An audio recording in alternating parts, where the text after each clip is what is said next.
جب آپ کی عدالت ٹماٹر اور پکوڑے کی قیمت کا تعین کر رہے تھے، تھینک یو، میرا اردو کمزور اور یہ کوئی جیو اور ایئر وائی والا انٹرویو نہیں ہوتا ہے بھائی. وہاں ہمیں یہ دھمکی دیا گیا کہ آپ ترمیم کریں 19ویں آئینی ترمیم. اس دھمکی کی وجہ سے آیا ہم اپنا جوڈیشل ریفارمز لے کر آئیں گے. چارٹر آف ڈیموکریسی کے مطابق جو شہید محترمہ بینظیر بھٹو نے وعدہ کیا تھا ہم پورا کر کے دکھائیں گے. ہم نے شہید محترمہ بینظیر بھٹو نے یہ طے کیا تھا، عوام کے نمائندے نے یہ طے کیا تھا کہ آئینی عدالت بنے گا، جوڈیشل ریفارمز ہوں گے اور عوام کو فوری اور جلدی انصاف ملے گا. یہ اس وقت سے پہلے تھا جب آپ کی عدالت ٹماٹر اور پکوڑے کی قیمت کا تعین کر رہے تھے، تھینک یو، میرا اردو کمزور تعین کر رہے تھے.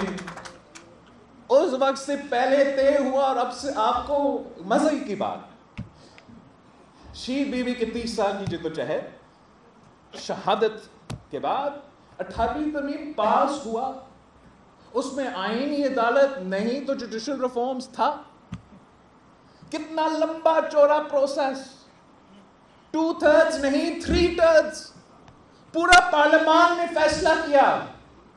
عوام کے نمائندے ہوتے ہوئے، ہمارے کارکنوں کے خون پسینے کے محنت کے بعد، قربانیوں کے بعد عنوان میں پہنچتے ہیں، نسلوں سے جدوجہد کرتے آ رہے پھر پہنچتے ہیں. اور یہ کنسنسس 3 نسلوں ساتھ بناتے ہیں کہ ہم نے جوڈیشل ریفارمز کرنا تھا. تمام کالے قانون عامر نے لے کر آئے، ختم. Devolution done, NFC award done, Pakhtunkhwa done. پر ہم نے جوڈیشل ریفارمز بھی ایک حصہ تھا نا، یاد ہے آپ کو، تو ہم نے پاس تو کروایا تھا.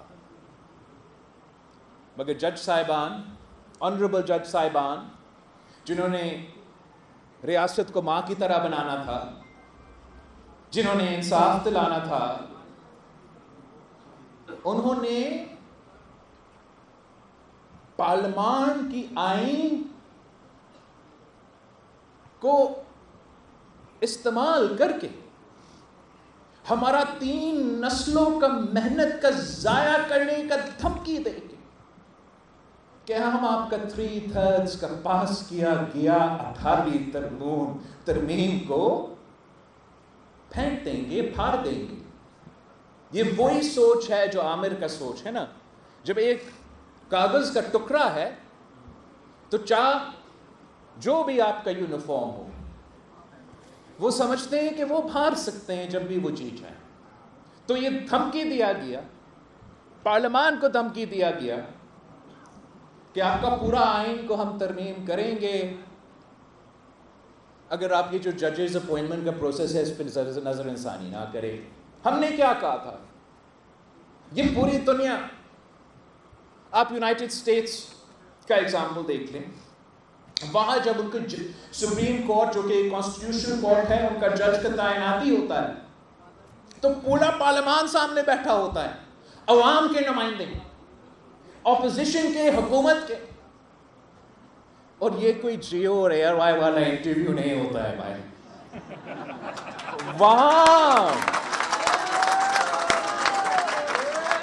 وہاں جو سوالات کیے جاتے ہیں، عوام کے نمائندے میں یہ طاقت ہوتا ہے. ان سے پوچھا جاتا ہے، ان کے پورا ماضی کے بارے میں پوچھا جاتا ہے، ان کے عدالت میں ان کی جو تاریخ ہے اس کے بارے میں پوچھا جاتا ہے. ان کا ہر ایک فیصلہ سامنے لیا جاتا ہے، پڑھا جاتا ہے، باقاعدہ ان کا پورا پروسیس ہوتا ہے. اور اگر وہ پارلیمان کہتا ہے کہ آپ قابل ہو اس ملک کا جج بننے کا، تو وہ جج صاحب جج بنتا ہے. اور یہی وجہ ہے، میں آپ کو بتاؤں، یہی وجہ ہے کہ آج تک امریکہ میں آمریت نہیں رہا ہے، ورنہ وہاں بھی دونوں ہاتھوں سے سلوٹ ہوتا۔ اب ہمیں یہ دھمکی دیا گیا کہ آپ ترمیم کریں، 19ویں آئینی ترمیم اس دھمکی کی وجہ سے آیا، اور جس فیصلہ پہ یہ آئینی ترمیم ہوا، جس دھمکی پہ یہ آئینی ترمیم ہوا، آج تک وہ ڈیٹیلڈ آرڈر سامنے نہیں آیا۔ تو آپ کہتے ہیں کہ ہم ٹائم لے، بالکل 100 بسم اللہ، تینوں نسلیں لڑیں گے، لیکن ہم اپنا جوڈیشل ریفارمز لے کر آئیں گے۔ چارٹر آف ڈیموکریسی کے مطابق جو شہید محترمہ بینظیر بھٹو نے وعدہ کیا تھا، ہم پورا کر کے دکھائیں گے۔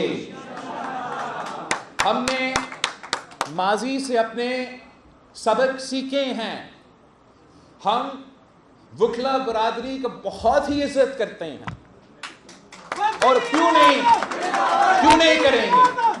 جب قائد عوام شہید ذوالفقار علی بھٹو خود وکیل تھا، جب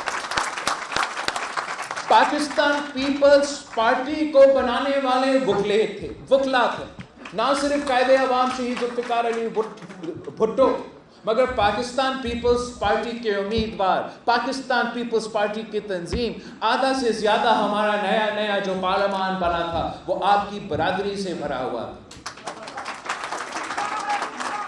اور بڑا احترام کے ساتھ، بڑا عزت کے ساتھ، وہی طریقہ ہے کہ آپ قانون سازی کرے، آپ آئین سازی کرے، کہ آئے الیکشن لڑو، ممبر پارلیمان بنو، رضا ربانی بنو، جو بھی پاکستان پیپلز پارٹی کا حفیظ بھی، جو بھی آپ نے بننا ہے بنے، مگر قانون سازی اور آئین سازی عدالت کے تھرو نہیں ہو سکتا۔ یہ نہیں ہو سکتا ہے کہ ہم آئین بنائیں، ہم موجود ہیں، اگر کوئی کنفیوژن ہے، یہ ایسا نہیں کہ 200 سال پرانا نا، 2000 ایٹ لیسٹ 18ویں ترمیم کے جنہوں نے بنایا وہ موجود ہے، آپ ان سے پوچھ سکتے ہیں، مگر خود 184 کے نام پہ، 186 کے نام پہ جج صاحبان نے اپنے آپ کو طاقت دیا ہے کہ وہ آئین سازی کر سکتے۔